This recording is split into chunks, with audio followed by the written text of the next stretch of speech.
reverse engineering process that I shared with you and Artin last time was an Excel sheet that I had created. And this probably a lot of listeners would kind of benefit from this is I had learned from my mentors to kind of decode what's working well on your chosen platform. And the Yep. way to decode that was I created an Excel sheet where I would go and look into a creator that I admire and look at their past posts. Anything which I felt was doing more than their average kind of engagement, average comments, I would take a note of that. What was the idea? How many likes? How many comments? How many reposts?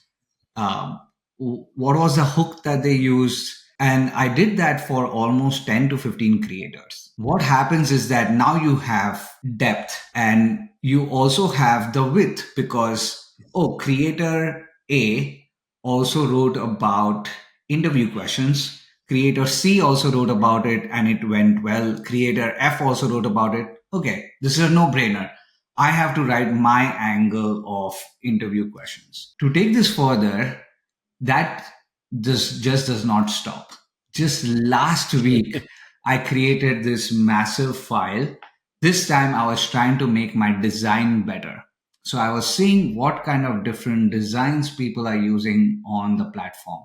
Nice. And I realized that it all boiled down to four different key types. And I have probably, kid you not, 50 examples of each type so that I know that next time I know which one to create, I have like a swipe file of Yeah. inspiration that I could take from.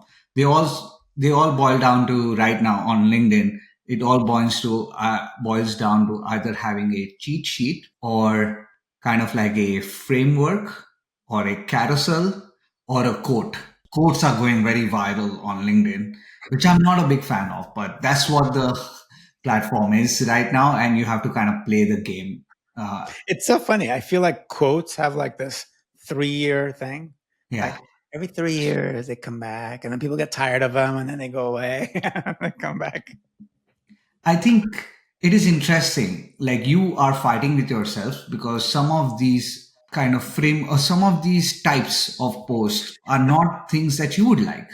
Now Yeah. you can say, okay, I'm not going to do that and be okay with the results. Or I am like, okay, I'm going to try it. I'm going to see if it sucks or not. And I'm going to see if it gets me results or not. Sometimes the results can help you get over the sucky feeling that you have. Sometimes the Yes. sucky feeling stays and you say, okay, I'm not going to do it anymore. That's my relationship with viral quotes right now on LinkedIn. I've tried it a couple times, but the sucky feeling is more than the results. But there are other four ways that you can still create content, and the reverse engineering is still happening. I don't think it ever stops. I don't think it ever stops, even with the big creators, because only when you reverse engineer many creators, you realize they're all using their same ideas. Yeah. Right. Yeah. Yeah. Why And not us, right? Why it's why should we sit in a high horse, say, oh, I'm not going to write about that idea, or I'm not going to use that hook format. They are all doing it and they are at the top of their game. So I don't so want to be left behind. No, so true. And I think that is, again, if people could just walk away with that and approach it in that way, because even for Art and I, like as we look at, your, like we admit we haven't done a good enough job at that. And it shows in how we approach it. And instead what happens is sometimes we'll go for, I won't call it the quick win, but the thing where we're like, oh, this sounds like something fun to, write on. And then all of a sudden, I message an Art and being like, well, that one didn't connect with anyone. And it's like, no, because we're just doing these things out of thin air and then we're combining them. I've been posting a little bit more frequently, so I've been getting more feedback. Artin, but he'll be like, oh, yeah, well, why did you pair it with that image instead of this one? I'm like, because I don't like posting pictures of myself, and it's like, but again, people are posting pictures of themselves.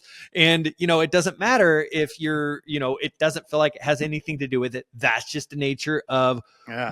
there's a connection there, which makes sense from marketing perspective too. But it's just, this is how the platform's playing. For some, it's also the video, side of it. Carousels can do really well. But I think the point is, what is your area of focus? What is happening in that? What does those audience members respond to? Because again, I got to tie some things back to career. It's like something I talk to my clients about when it comes to their boss. Stop trying to talk to your boss the way that you like to, be spoken to. Talk to your boss the way they want to, because when you do, then you're going to make the connection, and then things are going to be more likely to happen versus you trying your method and expecting them to understand you when instead they understand, them. The Or me. audience is giving the signal. This is what we like to hear.